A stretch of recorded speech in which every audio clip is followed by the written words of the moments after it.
अगले 1 घंटे में निष्कासन की गति काफी धीमी हो गई। लियो अपने हाथ में चमकते काउंटर को घूर रहा था। पहले तो अंक लगातार घट रहे थे, लगातार हिलते हुए एक धुंधली सी स्थिति। लेकिन अब वह रेंग रहा था। 490 जोड़े शेष हैं। 489, 488। गिरावट बहुत धीमी थी, हर 5 मिनट में मुश्किल से 1 या 2 जोड़े ही बाहर हो रहे थे। पहले 30 मिनट के उन्माद की तुलना में जब उन्मूलन निरंतर, क्रूर और तीव्र थे, ये पूरी तरह से एक अलग परीक्षा की तरह महसूस हुआ। लियो ने दीवार से टिककर धीमी और सोची समझी सांस छोड़ी। उसने फिर काउंटर की तरफ देखा, मानो उसे उम्मीद हो कि उसकी गति बढ़ जाएगी, लेकिन संख्याएं अपरिवर्तित रहीं। अराजकता शांत हो गई है, उसने सोचा। उसकी नजरें सिकुड़ गईं। कमजोर लोग चले गए हैं। अब सिर्फ शिकारी ही बचे हैं। यह एक गंभीर एहसास था। जो बहुत धीमे, बहुत अकुशल या बहुत डरे हुए थे, उन्हें पहले ही बाहर कर दिया गया था। जो बचे थे वे सबसे अच्छे प्रतियोगी थे, अनुभवी, गणनाशील और खतरनाक। लियो ने काउंटर को अपनी गोद में गिरा दिया। उसकी उंगलियां हल्की सी कांप रही थी जब उसने अपने हाथों को मोड़ा। जोरदार हरकत की वजह से उसकी हथेली में दर्द हुआ, जिससे वह जोर से सिहर उठा। 1 घंटे के आराम के बाद भी उनकी मांसपेशियों में दर्द बना रहा, क्योंकि उन्होंने जो भी क्षमता का प्रयोग किया, उससे उनके शरीर पर काफी बुरा असर पड़ा। क्या ये इतने कम समय में ठीक हो जाएगा? लियो ने सोचा। जैसे ही उसने अपना हाथ आंखों के स्तर तक उठाया और देखा कि कैसे वह धीरे धीरे अपनी उंगलियां खोल और बंद कर रहा था। हर हरकत से उसकी बाह में बेचैनी की एक नई लहर दौड़ गई, जो उसे इस लड़ाई के दौरान हुए नुकसान की याद दिला रही थी। उसका पूरा शरीर बुरी तरह से घायल सा लग रहा था, मानो उसे सजा का सामना करना पड़ा हो। और एक तरह से उसे सजा मिल ही गई थी। ऐसी ही एक और लड़ाई, उसने गंभीरता से सोचा, और मैं यहां से बच नहीं पाऊंगा। लियो ने अपना हाथ नीचे गिरा दिया और उसे अपनी जांघ पर टिकाकर अपना सिर दीवार से टिका लिया। थकान उसे जकड़ रही थी, एक ऐसा बोझ जो हर गुजरते पल के साथ उसकी पलकें नीचे खींच रहा था। एक पल के लिए उसने सोचा कि सो जाए।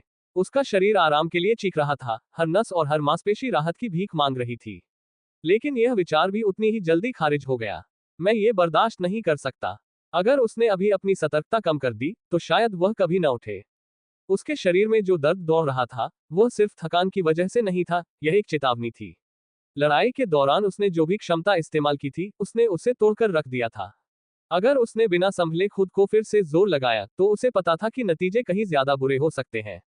उसकी नजरें कुछ फीट दूर बैठे फेलिक्स पर पड़ी, और वह धीरे से सांस छोड़ रहा था। फेलिक्स को अगले के लिए आगे आना होगा, उसने सोचा, अपने साथी की गतिविधियों को ध्यान से देखते हुए, क्योंकि उसे पूरी उम्मीद थी कि अब जबकि फेलिक्स के पास नशे में धुत होने के लिए पर्याप्त समय है, तो वह आदमी अंततः अपना काम कर लेगा।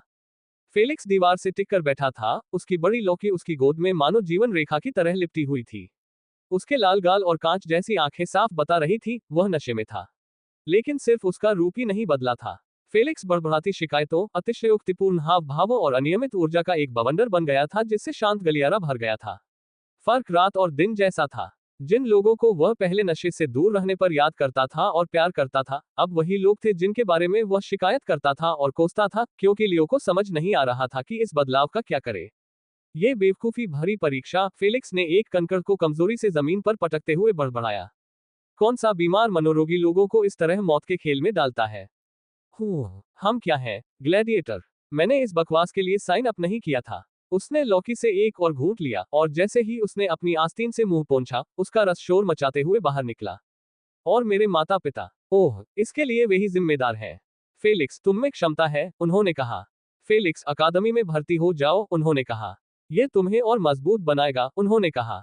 और मजबूत? मैं अपनी पूरी जिंदगी में इतना डरा हुआ कभी नहीं रहा। उसकी आवाज भर्रा गई और उसने नाटकीय ढंग से आह भरी, उसका सिर दीवार से टकरा गया। और मेरे पूर्वजों की तो बात ही मत करो, वह बुदबुदाया, छत की ओर कांपती हुई उंगली से इशारा करते हुए, मानो सीधे उनसे बात कर रहा हो। तुम्हें तो मुझ पर नजर रखनी चाहिए, है ना? क्या यही तुम्हारा काम नहीं है? खैर, तुम तो बहुत बुरा काम कर रहे हो। अगर मैं यहीं फंस गया हूं, और पागल तलवारों से मेरी हत्या करने वाले हैं, तो पूर्वजों के आशीर्वाद का क्या मतलब? उसने जोर से कराहते हुए एक हाथ से अपना चेहरा ढांक लिया। कसम से, अगर मैं यहां से जिंदा बच निकला, तो किसी शांत कृषि गृह पर जाऊंगा। कोई हत्यारा नहीं, कोई परीक्षा नहीं, बस मैं, कुछ गाय, और एक अच्छी, सादी जिंदगी। फेलिक्स ने लौकी से एक और घूंट लिया, और फिर रुककर सामने की खाली हवा को घूरने लगा। और मुझे किसी और मिशन पर भेजने के बारे में सोचना भी मत, माँ। मैं बस कर चुका हूँ। बस कर चुका हूँ। सुन रही हो? उसने लौकी को झंडे की तरह हवा में लहराया, उसकी आवाज ऊंची हो गई। मैं राजा की तरह जीऊंगा। अब और कोई परीक्षा नहीं।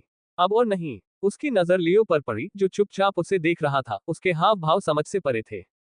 फेलिक्स बीच में ही ठिठक गया, उसकी आंखें सिकुड़ गईं और उसकी बहादुरी भड़क उठी। क्या तुम्हें कोई समस्या है? फेलिक्स ने झटके से कहा और खुद को लड़खड़ाते हुए खड़ा हो गया। उसने लियो की तरफ उंगली उठाई, उसका लाल चेहरा एक अतिरंजित तिरस्कार में बदल गया। मुझे तुम्हारी आलोचनात्मक निगाहें पसंद नहीं।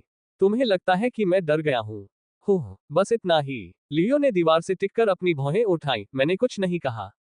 हाँ ठीक है, तुम यही सोच रहे थे, फेलिक्स ने थोड़ा लड़खड़ाते हुए जवाब दिया, अपनी मुद्रा बनाए रखने की कोशिश करते हुए। तुम लड़ना चाहते हो। तुम भी इस मुट्ठी का एक टुकड़ा चाहते हो। लियो ने आह भरी, उसकी थकान के कारण कोई खास नाराजगी जाहिर करना नामुमकिन हो गया था। फेलिक्स, बैठ जाओ। फेलिक्स ने गुस्से से अपनी बाहें क्रॉस करके झुंझलाते हुए कहा, लेकिन आखिरकार दीवार से सटकर बैठ गया।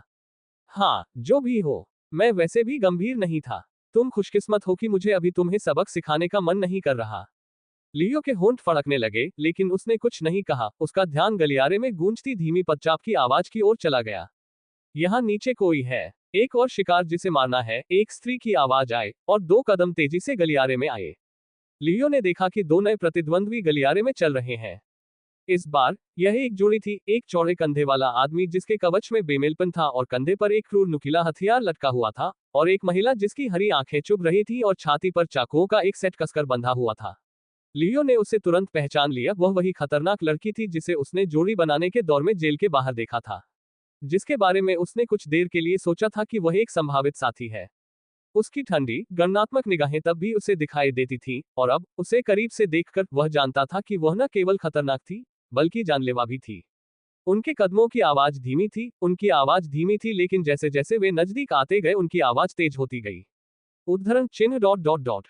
मैं आपको बता रही हूँ, मैंने यहाँ नीचे किसी को बुदबुदाते हुए सुना है, महिला ने तीखी और कटी हुई आवाज में कहा। शायद अंधेरे में छिपे कुछ कमजोर लोग होंगे, उस आदमी ने हंसते हुए जवाब दिया। ये सब जल्दी ही खत्म हो जाएगा। लियो का जबड़ा कस गया। वह फेलिक्स की ओर मुड़ा, जो अभी भी दीवार से टिका हुआ था, आधा नशे में धुत, धीरे धीरे कुछ बुदबुदा रहा था। फेलिक्स, लियो ने तेज लेकिन धीमी आवाज में फुसफुसाया। चुप रहो, वे आ रहे हैं। लेकिन फेलिक्स ने या तो उसकी बात सुनी नहीं या फिर उसे परवाह ही नहीं थी। वह जोर से बुदबुदाया, कुछ बेतुका सा, कि उसे इस लानत भरी परीक्षा से कितनी नफरत है। चुप रहो, लियो ने झटके से कहा, उसकी आवाज फुसफुसाहट से थोड़ी ही ऊपर थी। लेकिन बहुत देर हो चुकी थी। दोनों वहीं रुक गए, और उनके सिर ध्वनि के स्रोत की ओर मुड़ गए। देखा, औरत ने होठों पर मुस्कुराहट लाते हुए कहा। बताया था ना। आदमी ने मुस्कुराते हुए एक हाथ में अपनी फाल उठाए और कहा, लगता है हम मजा तो कर ही रहे हैं। लियो की उंगलियां उसके खंजरों पर कस गईं। उसे उम्मीद थी कि इतनी जल्दी एक और लड़ाई नहीं होगी, खासकर जब उसका शरीर पिछली लड़ाई से अभी भी दर्द कर रहा था। लेकिन अब कोई चारा नहीं था। बहुत बढ़िया, लगता है अब ये फिर से मेरे ऊपर है, उसने सोचा, और परछाई से बाहर निकलने की तैयारी करने लगा। लेकिन इससे पहले कि वह हिल पाता, फेलिक्स खड़ा हो गया। लियो स्तब्ध होकर देखता रह गया। जब फेलिक्स लड़खड़ाते हुए अपने पैरों पर खड़ा हुआ, उसका चेहरा लाल हो गया और नशे में क्रोध के कारण उसकी अभिव्यक्ति विकृत हो गई। अरे! फेलिक्स ने दोनों की तरफ लड़खड़ाती उंगली से इशारा करते हुए चिल्लाया।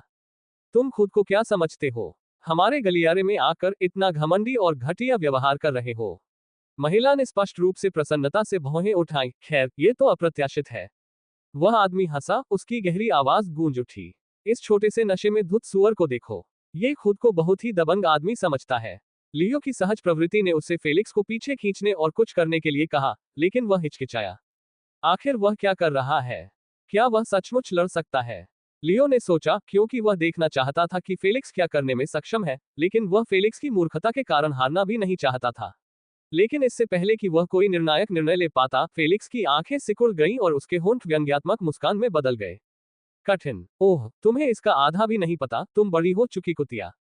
उसने पलटवार किया, क्योंकि वह बड़ा आदमी भी अचानक जवाब से हैरान था। तभी, लियो के पूर्ण अविश्वास के बावजूद, फेलिक्स ने हमला कर दिया। तारांकन तारांकन तारांकन तारांकन तारांकन तारांकन तारांकन तारांकन। फेलिक्स इतनी तेजी और सटीकता से आगे बढ़ा कि उसकी नशे की हालत का कोई जवाब नहीं था। उसका पहला निशाना वह आदमी था, जिसकी मजाकिया हंसी चौंक कर घुरघुराहट में बदल गई, क्योंकि फेलिक्स उम्मीद से ज्यादा तेजी से दूरी तय कर रहा था।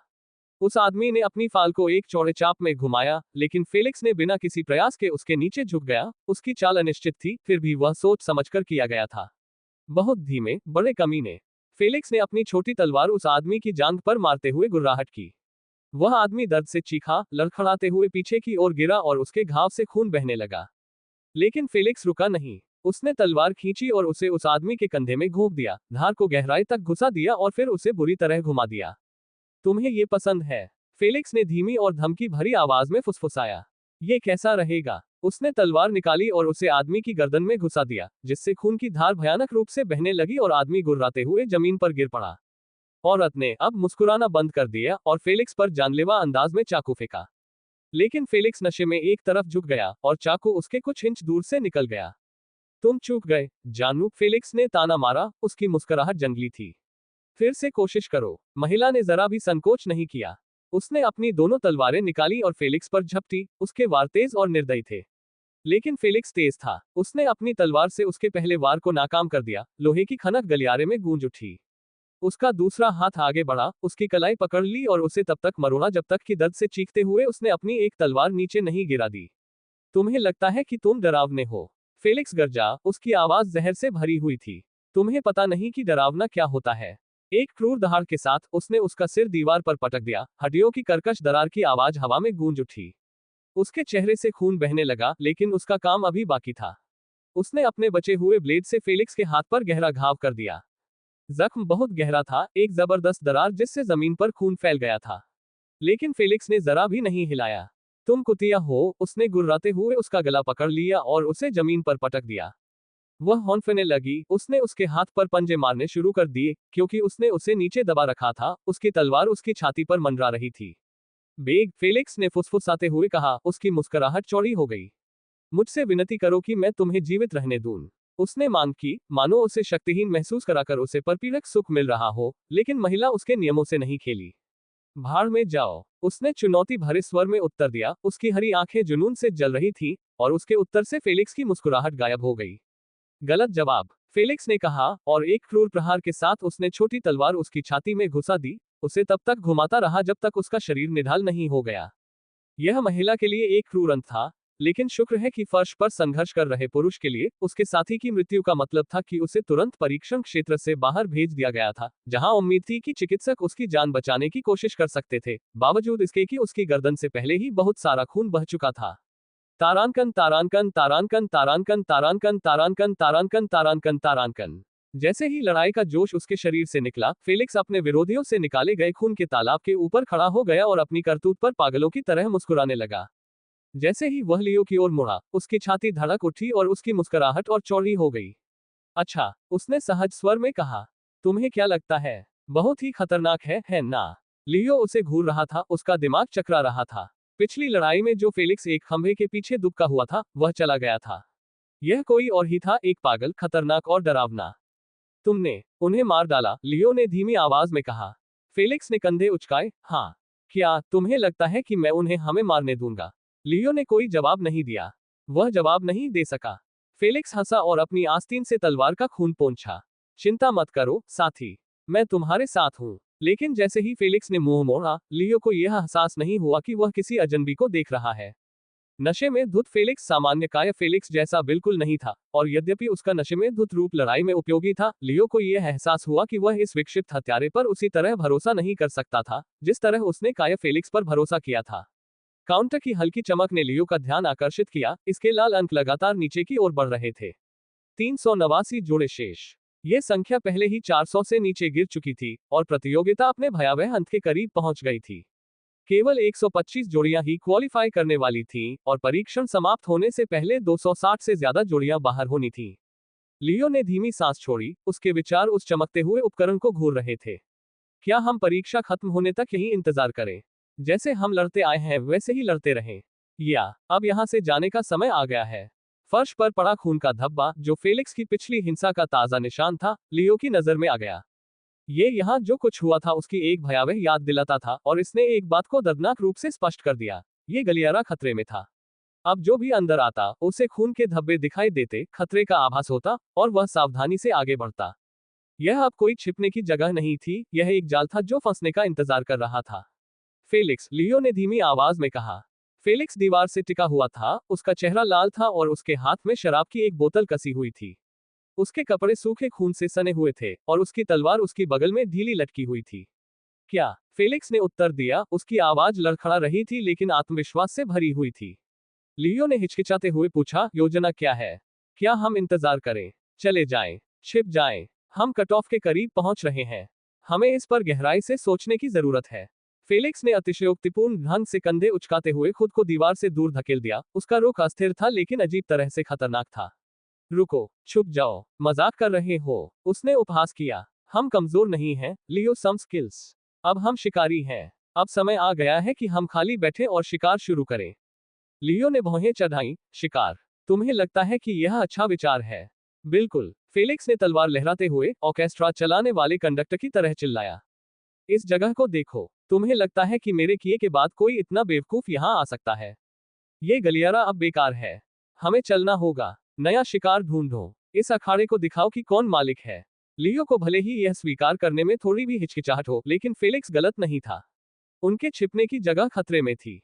यहां रुकने का मतलब था व्यर्थ इंतजार करना, या इससे भी बदतर, किसी ऐसे चतुर व्यक्ति द्वारा घात लगाए बैठना जो खतरे का अंदाजा लगा सके। ठीक है, लियो ने आखिरकार अपनी तलवारें म्यान में रखते हुए कहा। हम चलते हैं, लेकिन हम बिना किसी उद्देश्य के नहीं घूम रहे हैं। फेलिक्स ने अपना सिर झुकाकर मुस्कुराते हुए कहा, ओह, कोई योजना है, जीनियस। हम ऊपर जा रहे हैं, लियो ने जवाब दिया।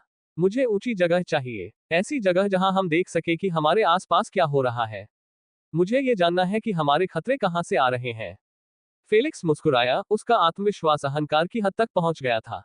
मुझे कोई दिक्कत नहीं, मैं रास्ता दिखाऊंगा, और अगर कोई इतना भी बेवकूफ हमारे रास्ते में आया, तो मैं उसे तुम्हारे पास पहुंचने से पहले ही निपटा दूंगा। मुझे भी इससे कोई आपत्ति नहीं है। अगर हम किसी मुसीबत में पड़ गए तो मैं तुम्हारा साथ दूंगा, लियो ने विनम्रता से कहा। फेलिक्स ने उसे आंख मारी, उसकी तीखी और जंगली मुस्कान थी। समझ गए दोस्त, देखते हैं इस जेल के अखाड़े में क्या है। तारांकन तारांकन तारांकन तारांकन तारांकन तारांकन तारांकन तारांकन तारांकन तारांकन। लियो की ऊंची भूमि पर जाने की इच्छा पूरी तरह से सहज प्रवृत्ति से प्रेरित थी।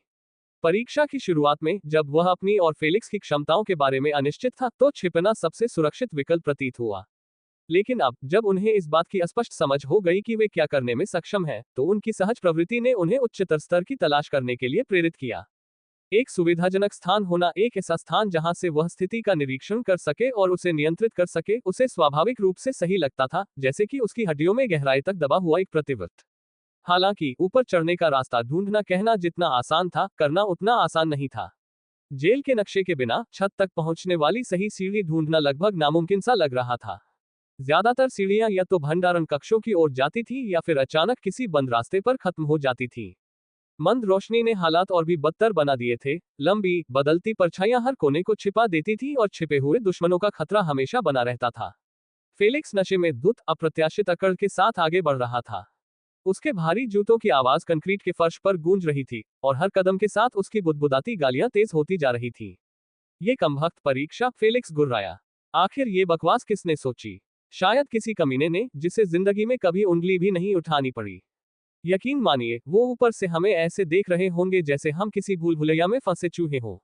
लियो कुछ नहीं बोला, उसकी आंखें तेज नजरों से अपने आसपास का जायजा ले रही थी।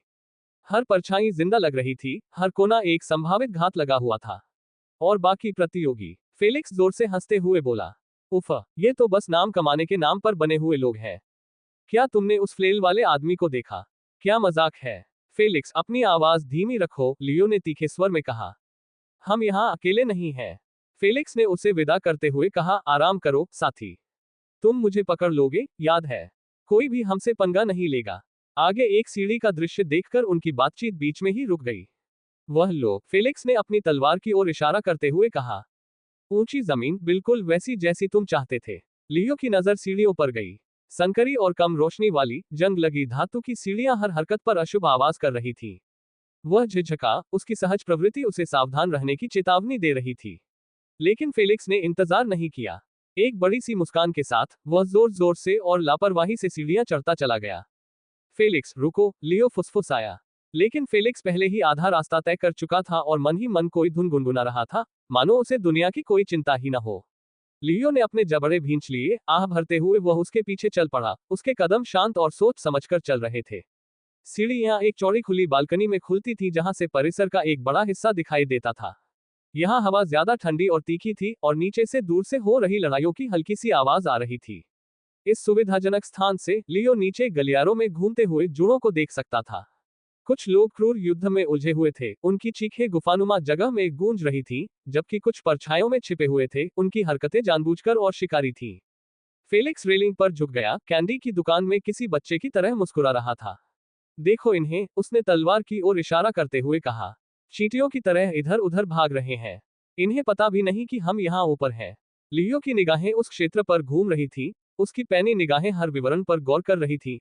एक समूह अपने शिकार का पीछा कर रहा था, एक अकेला व्यक्ति छाया में छिपा हुआ था, और फर्श पर खून के धब्बे फैले हुए थे। यह एक अच्छी जगह है, लियो ने धीरे से स्वीकार किया। यहाँ से हम सब कुछ देख सकते हैं। फेलिक्स हंसा। मैंने कहा था ना कि मैं हमें किसी अच्छी जगह ले जाऊंगा। यह तो बिल्कुल सही है। लेकिन फेलिक्स के खुश होने के बावजूद लियो अपने सीने में रेंगती बेचैनी को दूर नहीं कर पा रहा था। इस जगह में कुछ तो अजीब सा लग रहा था। यह बालकनी जेल की सबसे ऊंची जगह नहीं थी। छत उनके ऊपर थी, बस कुछ मीटर ऊंची, और उसकी परछाई पूरे इलाके पर एक अशुभ साया डाल रही थी। यह पर्याप्त नहीं है, लियो बुदबुदाया। फेलिक्स ने भौहें चढ़ाई। अब क्या? इससे पहले कि लियो कुछ जवाब दे पाता, उसकी तेज आंखों ने हवा में किसी धातु की चीज की चमक देखी। वह तेज थी, बहुत तेज, और सीधे उनकी ओर आ रही थी। हटो! लियो चिल्लाया, उसकी आवाज तीखी और तीव्र थी। जैसे ही वह आगे बढ़ा और अपनी पूरी ताकत से फेलिक्स को एक तरफ धकेल दिया, ब्लेड हवा में चीखता हुआ उस जगह को चीरता हुआ गया जहां फेलिक्स अभी खड़ा था। यह धातु की रेलिंग से एक बहरा कर देने वाली आवाज के साथ टकराया, जिससे पूरा ढांचा हिल गया और चिंगारियां उड़ने लगी।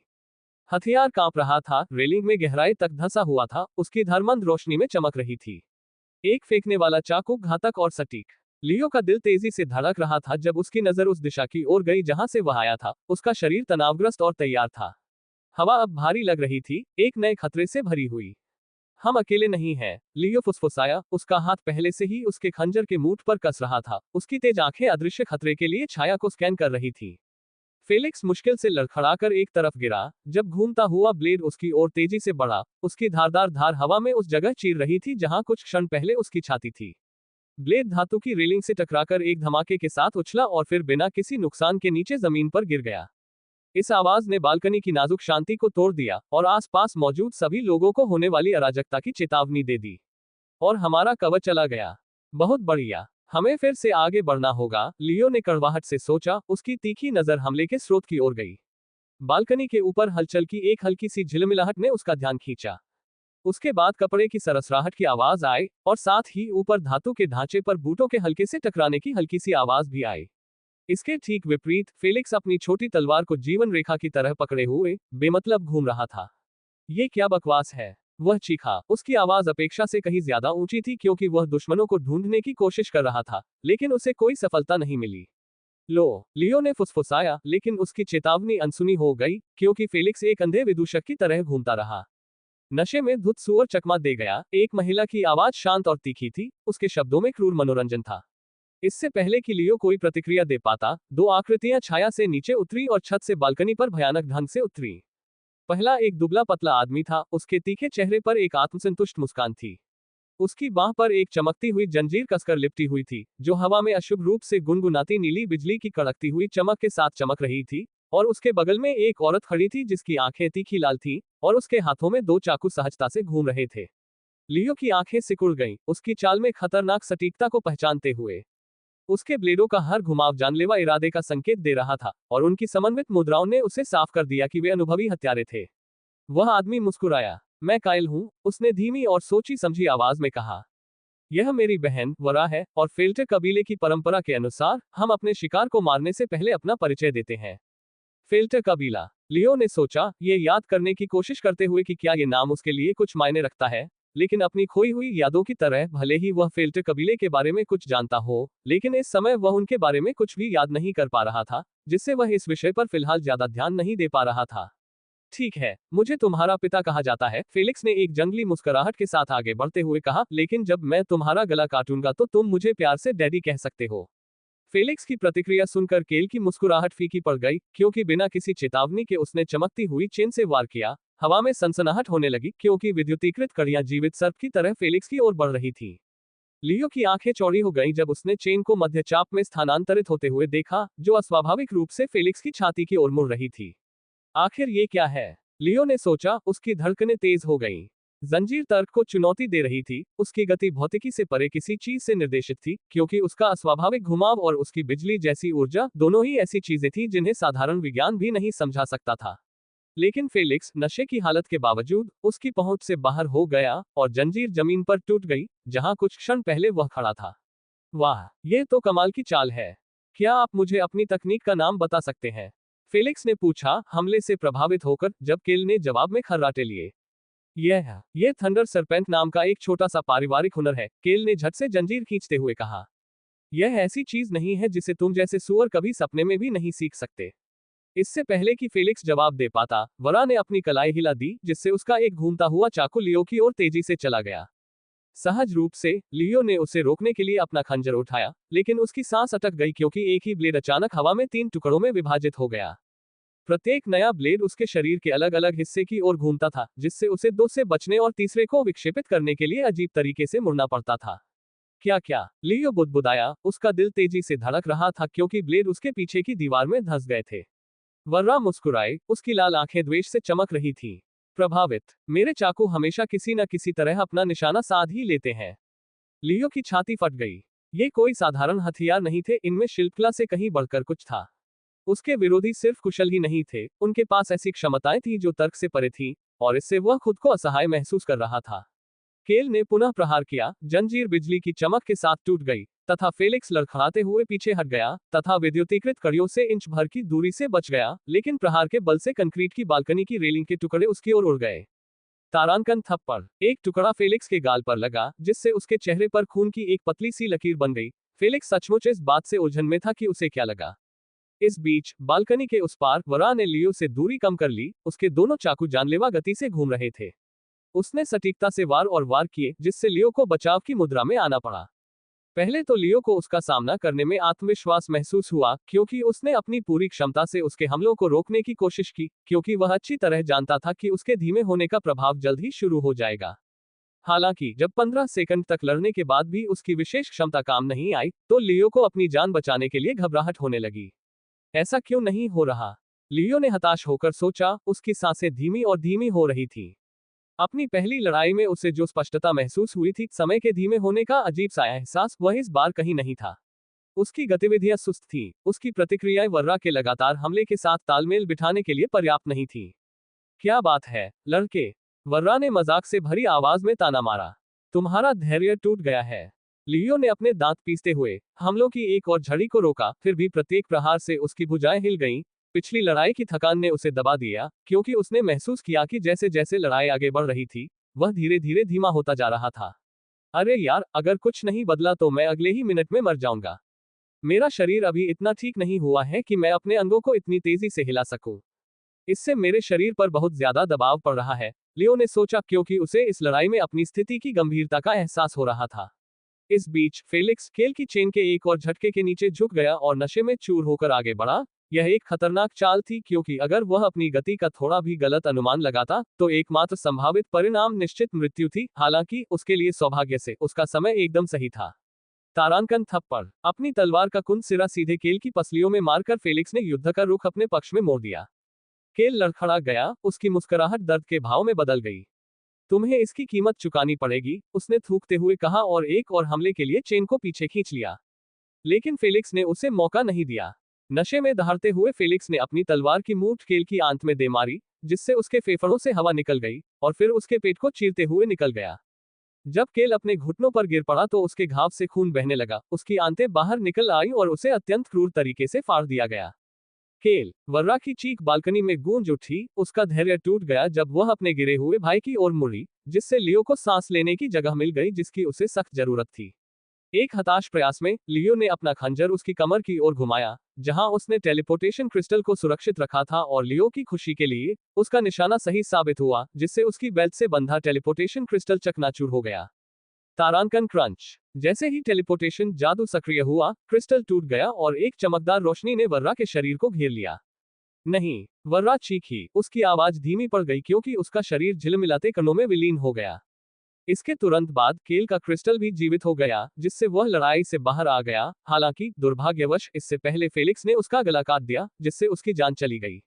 जब तक वह टेलीपोर्ट होकर बाहर आया, तब तक उसकी स्थिति इतनी खराब हो चुकी थी कि उसे बचाया नहीं जा सकता था। लगभग ये सुनिश्चित हो चुका था कि वह दूसरी ओर मृत पाया जाएगा और बालकनी में केवल खून के धब्बे और उसकी आंत की तीखी गंध ही रह जाएगी। फेलिक्स ने मुस्कुराते हुए अपने ब्लेड से खून पोंछते हुए आकाश की ओर देखा। अब तुम्हारा पिता कौन है? वह चिल्लाया, जिससे और भी अधिक दुश्मन उनके संभावित स्थान के प्रति सचेत हो गए, जबकि लियो ने बड़ी मुश्किल से अपने क्रोध को दबाया। नशे की हालत में फेलिक्स जितना बोझिल था, उतना ही उसके लिए संपत्ति भी था, और लियो समझ नहीं पा रहा था कि उसे कैसे संभाला जाए। चलो फेलिक्स, हमें चलना होगा, लड़ाई समाप्त होते ही लियो ने आग्रह किया। वह बालकनी में ज्यादा देर तक रुकने वाला नहीं था, खासकर तब जब उनकी स्थिति पूरी तरह से खतरे में पड़ चुकी थी। हटो, लेकिन हम तो अभी अभी यहाँ पहुंचे हैं, फेलिक्स ने अपनी तलवार से खून पोंछते हुए थोड़ा लड़खड़ाते हुए बड़बड़ाया। उसकी आवाज में झुंझलाहट और नशे में डूबा अविश्वास दोनों झलक रहे थे। लियो ने बहस करने की जहमत नहीं उठाई। उसने फेलिक्स का हाथ पकड़ा और जोर से झटका दिया, उसे बालकनी से खींचकर वापस मंद रोशनी वाले जेल के गलियारों में ले गया। फेलिक्स लड़खड़ा गया, लेकिन अंततः वह उसके पीछे चला गया और धीरे से बुदबुदाया कि कैसे लियो को कड़ी मेहनत की कोई कद्र नहीं है और कैसे वह हमेशा अगली आपदा की ओर भागता रहता है। अंदर पहुंचकर दोनों ने छत पर जाने वाली सीढ़ी की तलाश जारी रखी, हालांकि इस बार लियो का मन भटकने लगा। आदतन उसकी पैनी निगाहें अंधेरे गलियारों को घूर रही थीं, लेकिन उसके विचार उस लड़ाई पर टिके हुए थे जो अभी अभी समाप्त हुई थी और वह निश्चित मौत का सामना करने से बस कुछ ही सेकंड दूर था। इस बार मेरे लिए समय धीमा क्यों नहीं हुआ? मैंने क्या गलती की? लियो सोच रहा था। पहली लड़ाई से उसे जो आत्मविश्वास मिला था, वह अब जाता हुआ दिखाई दे रहा था, क्योंकि वह उसी प्रभाव को दोहराने में अपनी असमर्थता से जूझ रहा था। अपनी शुरुआती जीत के बाद उसने मान लिया था कि समय धीमा करने वाला प्रभाव एक जन्मजात क्षमता है, एक स्वाभाविक क्षमता जो जब भी वह किसी लड़ाई में उतरता है, सक्रिय हो जाती है। लेकिन अब वह धारणा भूली, यहां तक कि मूर्खतापूर्ण लग रही थी।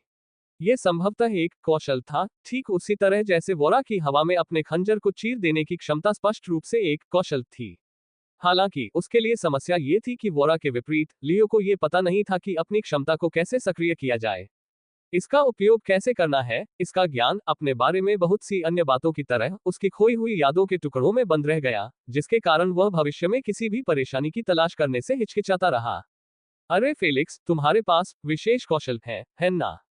तुम मुझे उनके बारे में क्या बता सकते हो? लियो ने अपने नशे में धुत साथी से कुछ जरूरी जानकारी हासिल करने की उम्मीद में पूछा। लेकिन फेलिक्स से कोई सुसंगत जवाब की उम्मीद करना ऐसा लगा जैसे किसी बंदर से कैलकुलस सिखाने को कहा जा रहा हो। मेरा विशेष कौशल मेरी प्राकृतिक सुंदरता है। मैं निश्चित रूप से इस परीक्षण में सबसे सुंदर पुरुष हूँ। 100% प्राकृतिक डीएनए, बेहतर प्रभाव के लिए कोई अजीब पशु डीएनए मिश्रण नहीं। 100% मानव, फेलिक्स ने मुस्कुराते हुए घोषणा की। लियो ने झुंझलाहट में अपने माथे पर थपकी दी और तेज सांस छोड़ी। यह बिल्कुल वैसी ही बेतुकी बात थी जिसकी उसने उम्मीद की थी। लेकिन फेलिक्स के शब्द भले ही हास्यास्पद लग रहे थे, लेकिन उनके पीछे कुछ ऐसा था जिसने लियो की रुचि जगा दी, एक ऐसी जानकारी जिसे वह अनदेखा नहीं कर सकता था। आप कह रहे हैं कि इस परीक्षण में शामिल अन्य लोग जिनकी सांप जैसी आंखें हैं और जिनके सिर पर सींग उगे हुए हैं, वे आनुवंशिक रूप से संशोधित मानव हैं? लियो ने अपनी नजरें सिकोड़ते हुए पूछा। फेलिक्स ने अपनी जीभ बाहर निकाली और थूक से भरी रास्पबेरी फूंकी। बिल्कुल नहीं, ये सभी इंसान नहीं है। कुछ बौने जानवर कल्पित बौने अर्ध रक्त वाले हैं। लेकिन हाँ, अगर इनके शरीर पर ज्यादा बाल नहीं है और इनके चेहरे जानवरों जैसे हैं, तो जरूर इन्होंने अपने डीएनए को किसी जानवर के डीएनए से जोड़कर बेहतर बनाया होगा। ये बात लियो के दिमाग में बैठ गई। उसे लगा कि इस दुनिया में आनुवंशिक सुधार के जरिए जानवरों के गुण अपनाना न सिर्फ संभव है, बल्कि आम बात है। गाड़ी में सवार लोगों के बारे में सोचकर उसे अब समझ आया कि ये बदलाव कितने आम है। जानते हो, फेलिक्स ने थोड़ा लड़खड़ाते हुए कहा, मैं अब भी उन लोगों का सम्मान करता हूं जो योद्धा के रूप में बेहतर होने के लिए ऐसा करते हैं। जैसे एक तीरंदाज के रूप में लंबी दूरी की दृष्टि के लिए चील जैसी आंखें, या रात में देखने के लिए बिल्ली जैसी आंखें। ये तो होशियारी है। फेलिक्स के चेहरे पर उदासी छा गई और उसकी आवाज धीमी होकर बड़बड़ाने लगी। लेकिन मैं उन मर्दों की कद्र नहीं कर सकता जो औरतों को बेहतर तरीके से चोदने के लिए अपने लन को सुअर के लन से बदल लेते हैं। लियो ने पलकें झपकाई, वह पूरी तरह से अचंभित था। क्या एक लड़की जिसे मैं पसंद करता था, उसे सुअर के लन वाले एक गंदे कमीने ने चोद दिया? फेलिक्स ने अपनी आवाज में कड़वाहट भरते हुए कहा। जाहिर है, उसके बाद वो मुझसे कभी संतुष्ट नहीं होने वाली थी। मेरा लन पूरे 2.5 इंच का है, लेकिन ये उसके लन जैसा जेनेटिकली नहीं बड़ा है। लियो का चेहरा काला पड़ गया। फेलिक्स जिस घोर अनैतिकता की ओर इशारा कर रहा था, उससे वह भयभीत हो गया। अगर उसकी बात सच थी, तो ये दुनिया उससे कहीं ज्यादा विकृत है जितना लियो ने शुरू में सोचा था। लेकिन दूसरी ओर चिपचिपी औरतें। रुको, लियो चिल्लाया, फेलिक्स की बात पूरी होने से पहले ही उसे रोक दिया। प्लीज, बस रुको। फेलिक्स नाराज सा लग रहा था। क्या, मुझे मत बताओ कि तुमने कभी उन बेहतरीन बिल्ली के बच्चों के साथ हॉरिजॉन्टल मॉन्स्टर मैश करने के बारे में नहीं सोचा? मेरा मतलब है, ऊ ला ला ला। उसने आंखें बंद कर ली और हवा चाटने लगा, उसके चेहरे पर बेपनाह खुशी थी। लियो का पेट मचल उठा और वह उल्टी की लहर को निगलते हुए मुंह मोड़कर चला गया। आज उसने जो चेहरा बनाया था, उसे मैं शायद कभी नहीं भूल पाऊंगा, उसने गंभीरता से सोचा। यह मुझे जिंदगी भर सताता रहेगा। हालांकि उसके लिए सौभाग्य की बात यह थी कि इस समय तक वे दोनों इतनी दूर चले गए थे कि उन्हें एक और सीढ़ी मिल गई जो छत की ओर जाती हुई प्रतीत हो रही थी, और इस तरह उनकी बेतुकी बातचीत समाप्त हो गई। जैसे ही लियो ने जेल की छत पर कदम रखा, उसकी निगाहें अनायास ही रात के आकाश की ओर उठ गईं, और जो उसने देखा, उससे वह वहीं स्तब्ध रह गया। 7 चांद, वे ऊपर विशाल अंधेरे विस्तार में मूक प्रेरी की तरह लटके हुए थे, उनकी पीली रोशनी रात की दमनकारी छाया को मुश्किल से भेद पा रही थी। प्रत्येक चंद्रमा अलग था, कुछ छोटे और धुंधले, कुछ बड़े और अधिक स्पष्ट, लेकिन सभी अजीब कोनों पर मंडराते प्रतीत होते थे। उनकी असमान चमक टूटी हुई और ढहती हुई छत पर रोशनी के खंडित धब्बे बना रही थी। 7, रात के आकाश में एक ही चांद होना चाहिए। बस एक, लियो ने सोचा, इस तथ्य की निश्चितता उसे बेचैन कर रही थी। यह अजीब था, उसे अपने अतीत के बारे में बहुत कम याद था, फिर भी यह बात महत्वपूर्ण लग रही थी, मानो उसके अस्तित्व में रच बस गई हो। 7 चांदों का नजारा उस निश्चितता का मजाक उड़ा रहा था, जिससे वह क्षण भर के लिए भ्रमित हो गया। लेकिन अपनी अलौकिक सुंदरता के बावजूद, रोडोवा की उस अजनबी रात में उसे कोई सुकून नहीं मिल रहा था। अंधेरा ठंडा, भारी और दमनकारी था, मानो किसी अदृश्य बोझ से दबा हुआ हो। लियो की नजर बस एक पल के लिए ऊपर की ओर गई, फिर उसने अपना ध्यान वापस छत पर केंद्रित कर लिया। जो भी विस्मय उसे महसूस हुआ था, वह जल्द ही बेचैनी में बदल गया जब उसने अपने आसपास के बंजर विस्तार का जायजा लिया। छत चौड़ी और खाली थी, जहां से आसपास के जेल परिसर का स्पष्ट दृश्य दिखाई देता था। यह संभावित खतरों को पहचानने के लिए एक बेहतरीन जगह थी, लेकिन उनसे बचने के लिए एक भयानक जगह थी। मुसीबत को आते हुए देखना बहुत अच्छा है, लेकिन उससे बचना बहुत बुरा है, लियो ने गंभीरता से सोचा, उसकी पैनी निगाहें खतरे के किसी भी संकेत को देखने में लगी थी। वहां छिपने के लिए एक भी खंभा या बड़ा कंक्रीट का टुकड़ा नहीं था। कोई साया भी नहीं था जिससे कोई पास आ जाए तो छिप सके। जगह पूरी तरह से खुली हुई थी, शिकारियों का अड्डा, शरणस्थल नहीं। जैसे जैसे उसकी बेचैनी बढ़ती गई, खंजर पर उसकी पकड़ और मजबूत होती गई। अपनी आखिरी लड़ाई में मौत के करीब पहुंच जाने के बाद लियो का आत्मविश्वास डगमगा गया था। उसकी क्षमताओं की कमजोरी जगह जाहिर हो गई थी, और इस एहसास ने उसे आज रात और कोई लड़ाई लड़ने से हिचकिचाने पर मजबूर कर दिया। अब और कोई झगड़ा नहीं, लियो ने मन ही मन निश्चय किया। जब तक कोई और चारा न हो, तब तक नहीं। बस इंतजार करते हैं, उसने धीरे से कहा। अब और झगड़ा नहीं, जब तक जरूरी न हो। उसके पीछे फेलिक्स ने एक जोरदार, अतिशयोक्तिपूर्ण आह भरी। उसने अपनी शराब की आखिरी बोतल उल्टी करके उसे जोर से हिलाया। एक बूंद हल्की सी आवाज के साथ जमीन पर गिरी। धिक्कार है, फेलिक्स ने गाली दी, उसकी आवाज में निराशा और हार दोनों साफ झलक रही थी। बस बस, मैं सूख गया हूं। लियो ने भौहें चढ़ाई, उसकी नजर फेलिक्स की ओर गई। सूखा से तुम्हारा क्या मतलब है? फेलिक्स ने एक तरफा मुस्कुराहट दी, उसके गाल अभी भी शराब के नशे में लाल थे। मतलब 40 मिनट में, यह नशे में धुत प्रतिभाशाली व्यक्ति फिर से एक शांत मूर्ख में बदल जाएगा। और यकीन मानिए, आप किसी भी लड़ाई में शांत फेलिक्स को नहीं देखना चाहेंगे। लियो पलके झपकाता रहा, क्षण भर के लिए स्तब्ध। उस मोटे बेवकूफ ने यह परीक्षण कई लौ की शराब के साथ शुरू किया था, फिर भी वह कुछ ही घंटों में सब खत्म कर चुका था। ये तो बढ़िया है, लियो ने व्यंग्यात्मक लहजे में कहा। फेलिक्स के शब्द उसके मन में उतरते ही उसकी छाती में दर्द होने लगा। उसकी नजरें उसकी कमर पर बंधे चमकते काउंटर पर पड़ी। 219 जोड़े शेष। लियो को एहसास हुआ, हम अभी अंत के करीब भी नहीं है। उसके विचारों में बेचैनी छाने लगी। 100 से ज्यादा जोड़ियां अभी भी बाहर होनी थी, इसलिए परीक्षा अभी खत्म नहीं हुई थी। वह जानता था कि जैसे जैसे आखिरी कुछ जोड़े बचे रहेंगे, आगे के घंटे और भी लंबे, और भी ज्यादा कठिन और बेहद खतरनाक होते जाएंगे। और फेलिक्स की आसन बेकारी और युद्ध में उसके अपने डगमगाते आत्मविश्वास के साथ, उनके बचने की संभावना हर गुजरते मिनट के साथ कम होती जा रही थी। हाँ, अब निश्चित रूप से कोई झगड़ा नहीं होगा, लियो ने निष्कर्ष निकाला। उसकी निगाहें फेलिक्स की ओर सावधानी से घूम गईं ताकि यह सुनिश्चित किया जा सके कि नशे में धुत मूर्ख कोई लापरवाही ना कर बैठे जिससे उनकी स्थिति का पता चल जाए। उसकी राहत की बात यह थी कि फेलिक्स छत पर लेटा हुआ, रात के आसमान को आलस से निहार रहा था। एक बार तो ऐसा लग रहा था कि वह वही रहने में संतुष्ट है, जिससे लियो को यह भरोसा मिल गया कि वह अपना ध्यान कहीं और लगा लेगा, कम से कम अभी के लिए तो। एक शांत आह भरते हुए लियो ने अपना ध्यान बाहर की ओर मोड़ दिया और छत पर स्थित अपने सुविधाजनक स्थान से नीचे की अराजकता को देखने लगा। यहाँ से जेल का मैदान उसके नीचे एक विशाल युद्ध क्षेत्र की तरह फैला हुआ था, जिसका हर कोना हिंसा की एक अलग कहानी कह रहा था। कुछ जगहों पर लियो को धातु के आपस में टकराने से हल्की चिंगारियों की झलक मिली, जो एक जबरदस्त द्वंद्वयुद्ध का संकेत थी। कहीं कहीं उसे कर्कश घुरघुराहट और दीवारों से टकराते शरीरों की घिनौनी आवाजें सुनाई दी, जो हाथापाई की क्रूर प्रकृति को उजागर कर रही थी। उसने ये सब सहन कर लिया, उसकी कमर पर बंधे टेस्ट काउंटर पर उसकी पकड़ मजबूत होती गई।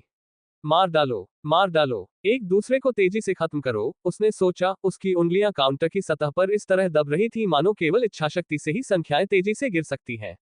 हताशा उसकी छाती पर पंजे मार रही थी, हर पल असहनीय रूप से खींचता जा रहा था। वो बस यही चाहता था कि यह अराजकता अपने आप सुलझ जाए, बिना उसे इसमें घसीटे, और फिलहाल तो ऐसा लग रहा था कि यह काम कर रहा है। 199 जोड़े शेष हैं। कुछ ही मिनटों बाद शेष जोड़ियां 199 पर आ गईं, जिससे आधिकारिक तौर पर क्वालिफिकेशन राउंड अपने अंतिम कुछ मुकाबलों में पहुंच गया। बस कुछ घंटे और हम काम पूरा कर लेंगे, लियो ने सोचा और प्रार्थना की कि शेष समय जल्द से जल्द बीत जाए। आधे घंटे बाद समय धीरे धीरे आगे बढ़ता गया, काउंटर धीरे धीरे नीचे की ओर बढ़ता गया तथा शेष जोड़ों की संख्या 199 से घटकर 175 हो गई। लियो छत के किनारे पर बैठा था, उसकी पैनी निगाहें क्षितिज को घूर रही थीं, जबकि उसका मन बढ़ते तनाव से जूझ रहा था। काउंटर संख्या में प्रत्येक गिरावट एक छोटी जीत की तरह महसूस हुई, विशेष रूप से अंतिम आधे घंटे में उन्मूलन की गति में उल्लेखनीय वृद्धि के साथ। 30 मिनट में 24 जोड़े, लियो ने मन ही मन बुदबुदाया। ये बिल्कुल भी बुरा नहीं है। उसके पीछे फेलिक्स कराह रहा था, अपनी कनपट्टियों को रगड़ रहा था और कंक्रीट के फर्श पर आगे पीछे लुढ़क रहा था।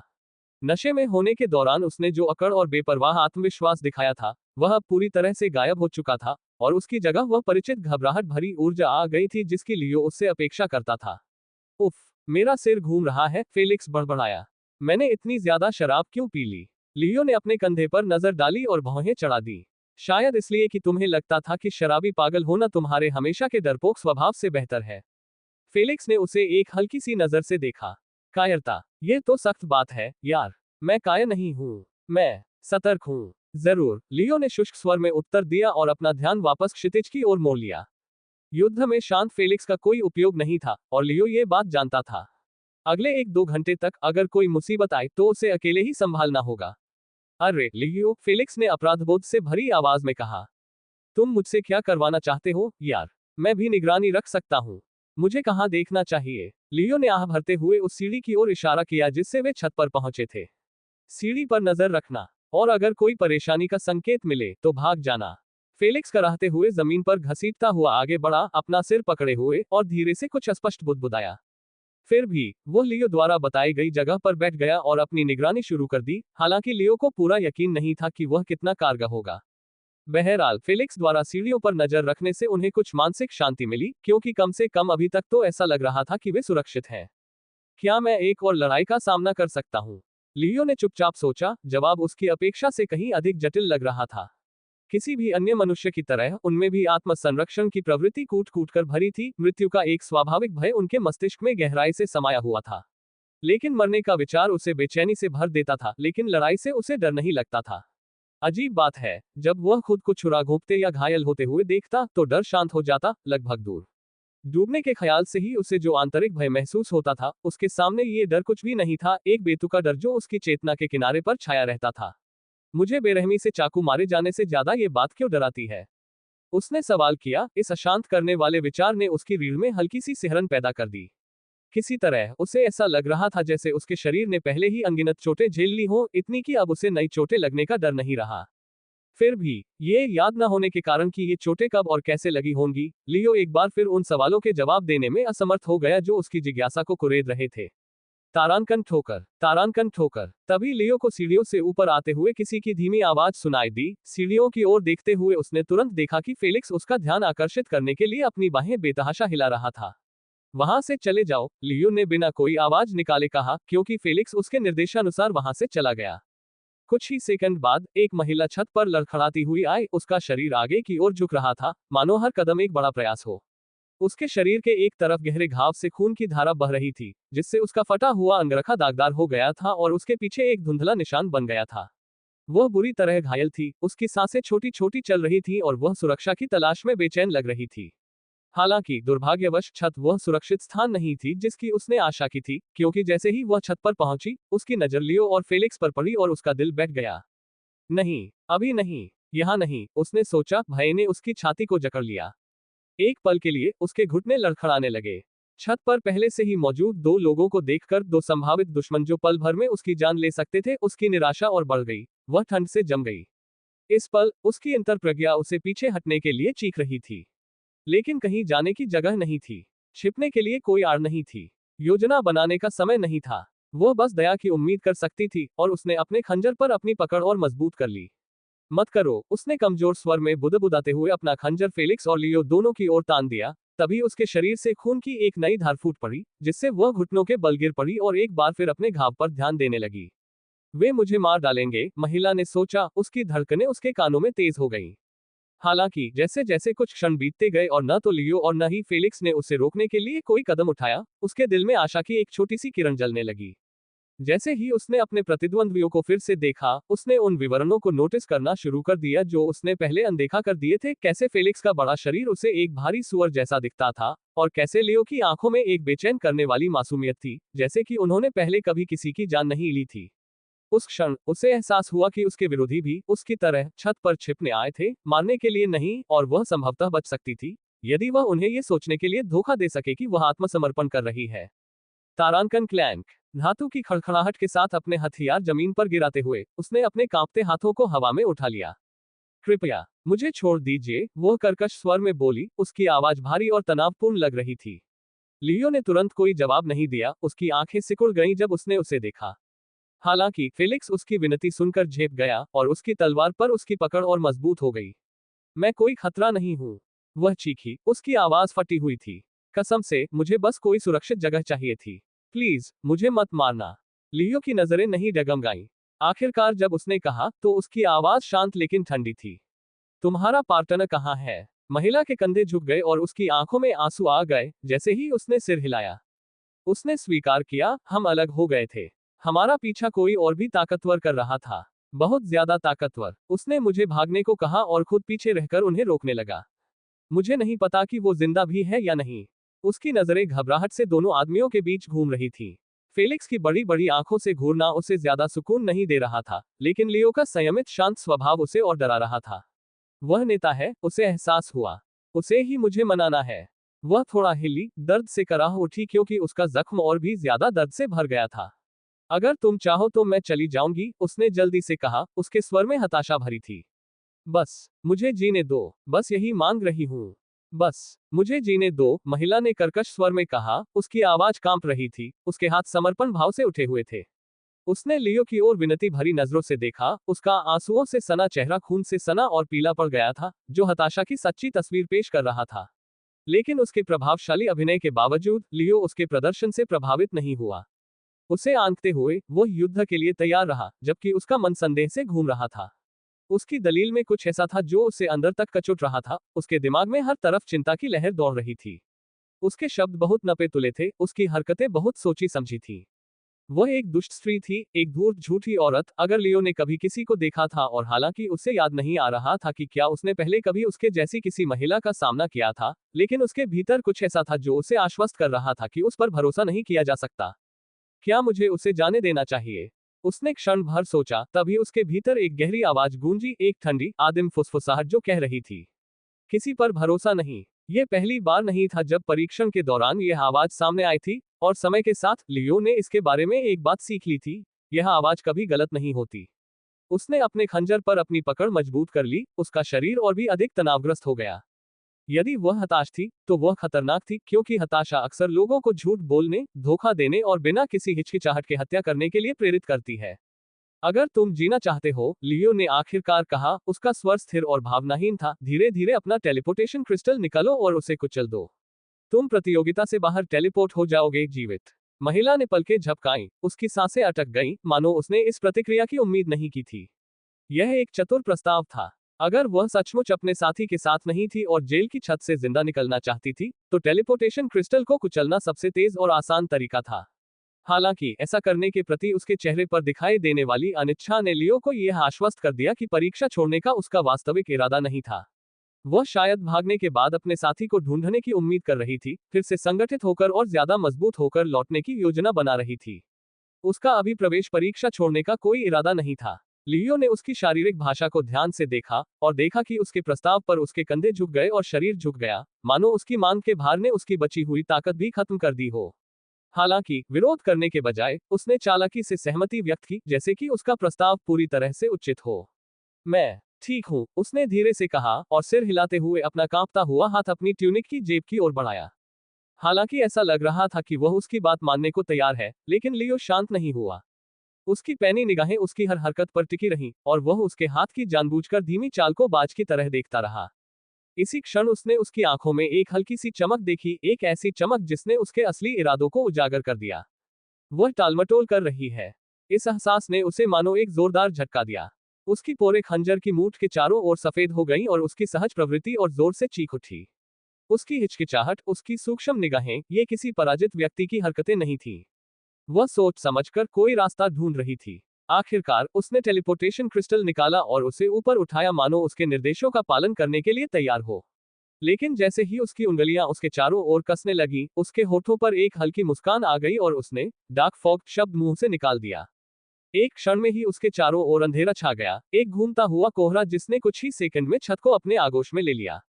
हवा घनी हो गई, घनी परछाइयां उसके चारों ओर जीवित लटों की तरह लिपट गईं और सारी दृष्टि को धुंधला कर दिया।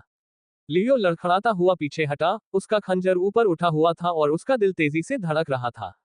फेलिक्स, वह भौंका, उसकी आवाज अस्वाभाविक धुंध को चीरती हुई। सतर्क रहो, यह क्या बकवास है? फेलिक्स ने जवाब दिया, उसकी घबराई हुई आवाज दूर से गूंज रही थी, उसके स्वर में भय झलक रहा था। वह पीछे की ओर लड़खड़ा गया, कोहरा घिरता गया और घना होता गया, जिससे उसकी दृष्टि अवरुद्ध हो गई।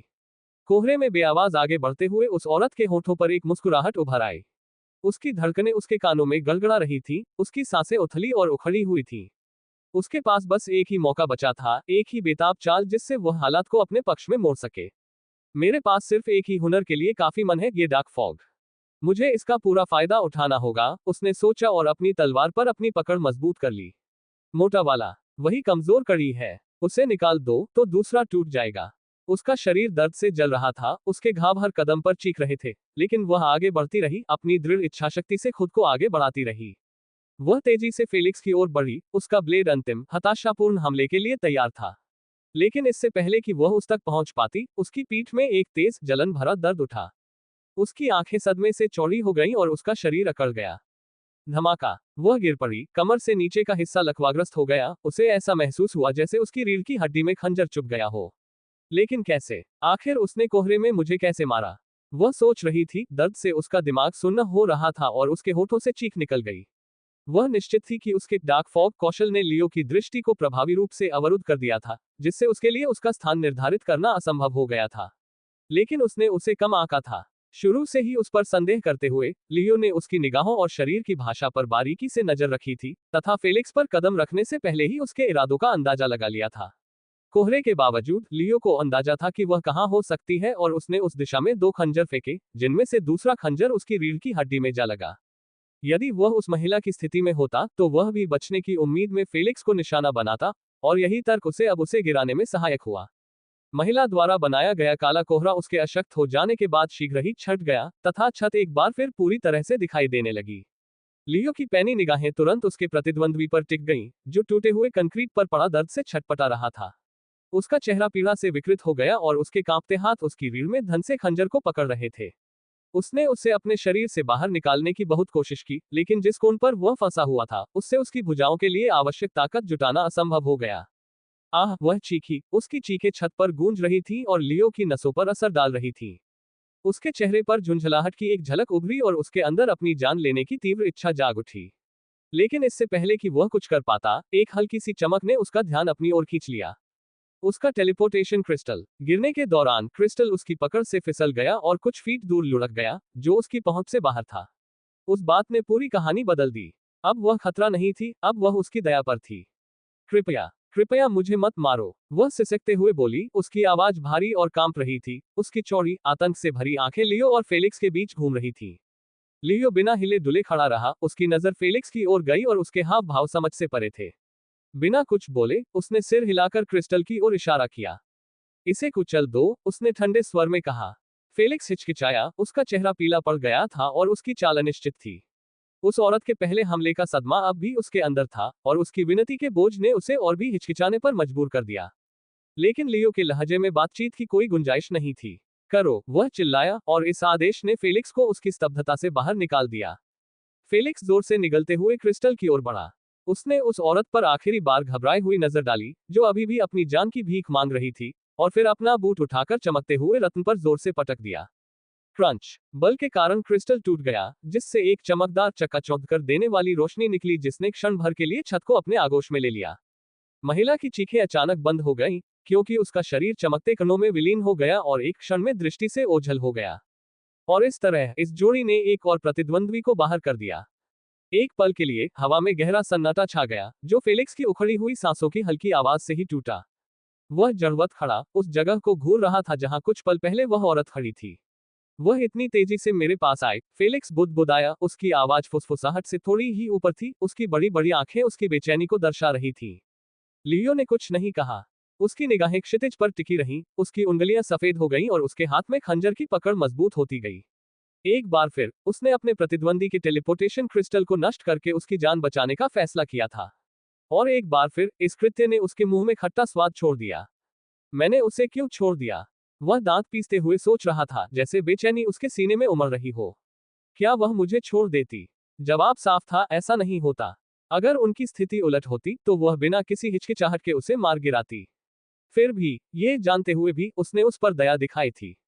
क्या यह अपने आसपास के हत्यारों से अलग दिखने की एक सचेत कोशिश थी? खुद को ये साबित करने के लिए कि वह उनके जैसा नहीं है?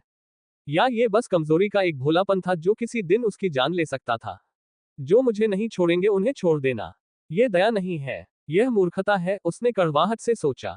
तर्क ने उसे बताया कि इस तरह के परीक्षण में दया का कोई स्थान नहीं है, क्योंकि केवल भोले, आदर्शवादी मूर्ख ही ऐसी धारणाओं से चिपके रहते हैं, जो निर्दयता को पुरस्कृत करने के लिए बनाई गई जगह में होती है।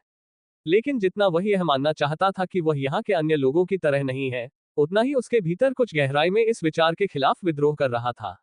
हर बार जब वह किसी को छोड़ देता था, तो उसका शरीर असहजता की शारीरिक भावना के साथ प्रतिक्रिया करता था, मानो यह निर्णय स्वयं अप्राकृतिक था। क्या मैं सचमुच दूसरों से अलग हूँ? या मैं भी एक और हत्यारा हूँ जो कुछ और होने का दिखावा कर रहा हूँ? यह प्रश्न भारी और अवांछित सा बना रहा, क्योंकि लियो ने अपने जबड़े भींच लिए और विचारों को एक ओर धकेल दिया। मैं खुद पर संदेह नहीं कर सकता। यहाँ नहीं, अभी नहीं। फिलहाल तात्कालिक खतरे से निपटा जा चुका है और यही सबसे अधिक महत्वपूर्ण है। अपनी जगह पर वापस जाओ, लियो ने तनावपूर्ण चुप्पी तोड़ते हुए संक्षिप्त आदेश दिया। फेलिक्स ने पलकें झपकाईं, उसकी तंद्रा टूटी। हाँ हाँ, जरूर, वह हकलाते हुए लड़खड़ाते कदमों से सीढ़ियों की ओर वापस लौटा। लियो छत के किनारे के पास अपने स्थान पर लौट आया, उसकी पैनी निगाहें किसी भी हलचल के संकेत के लिए अंधेरे क्षितिज को स्कैन कर रही थी। महिला की चीखों और उनकी लड़ाई के शोरगुल के बावजूद, लियो ने इस अंतिम चरण के शेष समय के लिए छत पर ही रहने का संकल्प लिया। एक उचित लड़ाई के बजाय, महिला की चीखें एक तरफा यातना की तरह लग रही थी, जो संभवतः अन्य प्रतियोगियों को छत पर आने से रोक सकती थी। यह एक जुआ था, लेकिन परीक्षण के इतने देर बाद एक बार फिर आगे बढ़ना भी जुआ था और लियो ऐसा जोखिम नहीं लेना चाहता था। 151 जोड़े शेष। अंत निकट आ रहा था और काउंटर की प्रत्येक टिक के साथ ये और करीब आ रहा था। लेकिन जब तक वह नहीं आ जाता, लियो और फेलिक्स को उच्च सतर्कता पर रहना पड़ा, क्योंकि परीक्षण अभी समाप्त नहीं हुआ था। छत पर रहने का लियो का जुआ सफल रहा। परीक्षण के अंतिम आधे घंटे तक किसी ने भी छत पर पैर रखने की हिम्मत नहीं की, जिससे लियो और फेलिक्स को योग्यता के लिए मुफ्त सवारी मिल गई। चाहे ये डर के कारण था, थकान के कारण था, या केवल इस तथ्य के कारण था कि शेष प्रतियोगियों में से अधिकांश अपने स्वयं के झगड़ों में व्यस्त थे, छत पर कोई हलचल नहीं हुई। 125 जोड़े शेष हैं। जैसे ही काउंटर पर संख्या 125 पहुंची, जेल परिसर में एक तेज हॉर्न बज उठा, जिससे क्रूर योग्यता परीक्षा के समाप्त होने का संकेत मिला। हॉर्न की आवाज सुनकर लियो का दिल तेजी से धड़कने लगा। अचानक हुई तेज आवाज से वह चौंक गया। हालांकि जैसे ही शुरुआती झटका कम हुआ, तुरंत ही राहत की लहर दौड़ गई और उसके सीने से भारी बोझ उतर गया। वह बच गया था। मैं वास्तव में बच गया, उसने सोचा, यह एहसास उसके ऊपर एक सुखदायक मरहम की तरह छा गया। लेकिन जैसे ही राहत की जगह चिंतन ने ले ली, एक और विचार सामने आया, अब क्या? लियो की नजर कमर पर बंधे काउंटर पर पड़ी, जिसके लाल अंक अब 125 पर स्थिर थे। ये संख्या उसकी सफलता और प्रगति का प्रतीक थी। लेकिन इससे आगे यह कोई जवाब नहीं दे रही थी। क्या मुझे आखिरकार वो जवाब मिल जाएगा जिसकी मुझे तलाश थी? इस जगह के बारे में, अपने बारे में, उसने सोचा, लेकिन इससे पहले कि वह इस विषय में गहराई से उतर पाता, एक उत्तेजित चीख ने उसके विचारों को तोड़ दिया। हमने कर दिखाया, हमने सचमुच कर दिखाया, लियो। फेलिक्स चिल्लाया, उसकी आवाज में अप्रतिबंधित खुशी थी। इससे पहले कि लियो कोई प्रतिक्रिया दे पाता, फेलिक्स उसकी ओर दौड़ा और उसे गले लगाने के लिए अपनी बाहें फैला दी। नहीं, नहीं, हम अभी गले लगाने के चरण में नहीं हैं, लियो ने मना कर दिया। फेलिक्स को उसे गले लगाने से रोकने की कोशिश कर रहा था, लेकिन मोटा आदमी अविचल लग रहा था। लियो के विरोध के बावजूद वह उसकी ओर बढ़ता रहा, लेकिन अंतिम क्षण में टेलीपोर्टेशन क्रिस्टल सक्रिय हो गया और दोनों को एक क्षण में जेल की छत से बाहर भेज दिया। तारांकन तारांकन तारांकन तारांकन तारांकन तारांकन तारांकन तारांकन तारांकन। जब टेलीपोर्टेशन क्रिस्टल की चमक कम हुई, तो लियो ने खुद को एक अजीब, बांझ कमरे में खड़ा पाया। फेलिक्स उसके पास कुछ फीट की दूरी पर था। अचानक टेलीपोर्टेशन से उत्पन्न भ्रम ने उसे गले लगाने की योजना पर आगे बढ़ने से रोक दिया, क्योंकि उसने अपनी बाहों को मोड़ लिया और नए परिवेश का सावधानीपूर्वक अध्ययन किया जिसमें वह खुद को पाया। नया स्थान बहुत बड़ा था, सफेद टाइलों का एक विशाल समुद्र, जिनमें से प्रत्येक के मध्य में एक काला वृत्त अंकित था। फेलिक्स ने जब कमरे को देखा तो वह कुल 125 टाइलें गिन पाया, जिनमें से प्रत्येक में प्रतियोगियों की एक जोड़ी थी, और अचानक टेलीपोर्टेशन के कारण सभी उसके समान ही भ्रमित लग रहे थे। ये कौन सी जगह है? फेलिक्स ने अपनी कनपटियां रगड़ते हुए बुदबुदाया। सब लोग बस इधर उधर क्यों खड़े हैं? क्या हो रहा है? लियो ने तुरंत कोई जवाब नहीं दिया, उसका ध्यान अपने आसपास के माहौल पर केंद्रित था। कमरा बेचैन कर देने वाला खाली था, न कोई रास्ता दिख रहा था, न ही आगे क्या होने वाला है इसका कोई स्पष्ट संकेत। बस सफेदी और अनिश्चितता का भारी बोझ। लियो, फेलिक्स ने दबाव डाला, इस बार उसकी आवाज ऊंची थी, चिंता से भरी हुई। अब हमें क्या करना चाहिए? उसने फिर पूछा, लेकिन इससे पहले कि लियो जवाब दे पाता, ऊपर से एक तेज क्लिक की आवाज गूंजी, जिसके बाद एक यांत्रिक फुफकार सुनाई दी। लियो ने अपना सिर ऊपर उठाया और देखा कि पारदर्शी कांच की चादरें छत से नीचे उतर रही हैं। ध्वनि भयावह थी, एक धीमी, लयबद्ध थप थप थप की आवाज, जब प्रत्येक शीट सटीक, अविश्वसनीय दक्षता के साथ अपनी जगह पर फिसल रही थी। क्लिक करें। क्लंक। कांच के पैनल जमीन में धंस गए, जिससे प्रत्येक जोड़ी के चारों ओर पूरी तरह से सीलबंद क्यूब बन गए, तथा वे एक दूसरे से अलग हो गए। कांच के गिरने की हल्की सी गूंज फर्श पर फैल गई, जिससे लियो की रीढ़ में ठंडक दौड़ गई। क्या बात है? फेलिक्स चिल्लाया, उसके हाथ अब उन्हें घेरे हुए कांच की दीवार पर दब गए। उसने घबराहट में उस पर थपथपाया, उसकी आवाज घबराहट में ऊंची हो गई। लियो, यह क्या है? हम इस डिब्बे में क्यों हैं? लियो चुप रहा, उसके जबड़े कस गए जब उसने उनके चारों ओर कांच की जाली देखी। बाकी प्रतियोगियों के भ्रमित चेहरों की धुंधली झलक उनकी अपनी बेचैनी को दर्शा रही थी। बजर्स। उसी समय अचानक एक स्थैतिक ध्वनि ने तनाव को चीर दिया, जिसके बाद छिपे हुए स्पीकरों से एक तेज आवाज आई। सभी प्रतियोगियों को यहां तक पहुंचने के लिए बधाई, एक गहरे, अधिकारपूर्ण स्वर ने घोषणा की, जिससे कमरा शांत हो गया। आवाज स्पष्ट थी, यह मेजर सिल्वर पैच की थी। पहला चरण यह आकलन करने के लिए तैयार किया गया था कि आप एक टीम के रूप में कैसे काम करते हैं। क्या आप किसी कमजोर लक्ष्य की रक्षा कर सकते हैं, या किसी मजबूत सहयोगी के साथ सहयोग कर सकते हैं। लेकिन टीमवर्क आपको केवल एक सीमा तक ही ले जा सकता है। मेजर के शब्दों में भारीपन था, उनका स्वर संयमित और निर्दयी था। दूसरा चरण ये निर्धारित करेगा कि क्या आप में हत्यारा बनने के लिए आवश्यक गुण है। लियो का पेट सिकुड़ गया जब ये शब्द हवा में लटके, एक डर सा उस पर छा गया। उसने सोचा था कि प्रवेश परीक्षा पहले ही खत्म हो चुकी है, लेकिन ऐसा नहीं था। मेजर ने आगे कहा, अकादमी हर कैलेंडर वर्ष में केवल 125 लोगों को ही स्वीकार करती है, और हम अब इस परंपरा को तोड़ने वाले नहीं हैं। मेरे सामने खड़े 125 जोड़ों में से प्रत्येक जोड़े से केवल एक उम्मीदवार को नामांकन की अनुमति दी जाएगी। अन्य 125 को अपनी जान गंवानी होगी। कमरे में एक सामूहिक आह की आवाज गूंज उठी, जो कांच की दीवारों से दब गई, जबकि फेलिक्स खिड़की से लड़खड़ाते हुए पीछे हट गया, उसका चेहरा चादर की तरह पीला पड़ गया था। ऐसा हो ही नहीं सकता, फेलिक्स ने बुदबुदाते हुए कहा, उसकी आवाज बाहर आ गई। वे गंभीर तो नहीं है ना? लियो ने कुछ नहीं कहा, उसका ध्यान मेजर की आवाज पर केंद्रित था जो आगे बढ़ रही थी। यह मौत तक की लड़ाई है, मेजर ने ठंडे और अडिग स्वर में घोषणा की। आपके पास 25 मिनट है। यदि आप जीतने में असफल रहे तो जोड़ी में शामिल दोनों उम्मीदवार अयोग्य घोषित कर दिए जाएंगे। जीतो और तुम्हें ब्रह्मांड के सबसे बेहतरीन हत्यारों में से एक बनने का मौका मिलेगा। मेजर की आवाज गायब होते ही एक बार फिर से शोर मच गया, और पीछे कमरे में केवल दमनकारी सन्नाटा रह गया। फेलिक्स लियो की ओर मुड़ा, उसके हाथ कांप रहे थे। लियो, अब क्या करें? उसने फुसफुसाहट से भी कम आवाज में पूछा। लेकिन लियो ने कोई जवाब नहीं दिया। उसकी पैनी नजर उसके हाथ में खंजर पर टिकी रही, और उसका मन पहले से ही उस भयावह सच्चाई पर विचार कर रहा था जिसका वे सामना कर रहे थे।